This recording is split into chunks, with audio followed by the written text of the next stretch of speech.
ये सूरज की किरणें, ये चांद और सितारे, बहारों में खिलती ये कलियां, गा रहे हैं गीत तुम्हारे, ओ यीशु हमारे, ओ यीशु हमारे, ओ यीशु हमारे, ओ यीशु हमारे, ओ यीशु हमारे। प्रभु यीशु मसीह के सर्वोत्तम नाम में आपको अभिवादन। पवित्र शास्त्र बाइबल में नीति वचन के 6वें अध्याय के 17वें वचन में परमेश्वर को जो चीजें नापसंद है उनकी सूची देते हुए कहा गया है, घमंड से चढ़ी हुई आंखें, झूठ बोलने वाली जीभ और निर्दोष का लहू बहाने वाला हाथ। परमेश्वर द्वारा दी गई 10 आज्ञाओं में छठी और महत्वपूर्ण आज्ञा है, हत्या मत करो। सच है कि मनुष्य से घृणा करता रहा है और एक दूसरे की हत्या करता रहा है। पहले मानव आदम और उसकी पत्नी हव्वा के 2 पुत्र हुए, कैन और हाबिल। कैन एक किसान बन गया जबकि हाबिल एक चरवाहा बन गया।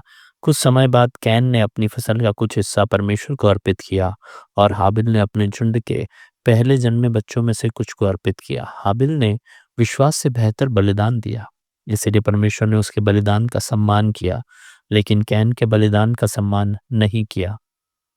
इससे क्रोधित होकर कैन ने हाबिल की हत्या कर दी। परमेश्वर ने यह देखा और कैन को श्राप देते हुए कहा, चाहे तू भूमि पर खेती करे तो अभी उसकी पूरी उपज फिर तुझे न मिलेगी और तू पृथ्वी पर भटकने वाला और भगोड़ा होगा। यह सजा कठोर थी और एक तरह से जीते जी मृत्यु का अनुभव करने जैसे थी।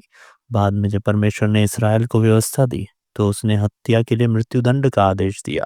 बेशक यह व्यवस्था का कठोर समय था। प्रभु यीशु मसीह इस पृथ्वी पर मानव रूप में आए और अनुग्रह का समय शुरू हुआ। जबकि वह स्वयं निर्दोष निष्कलंक था, फिर भी उन्हें पकड़ लिया गया और क्रूस पर चढ़ा दिया गया।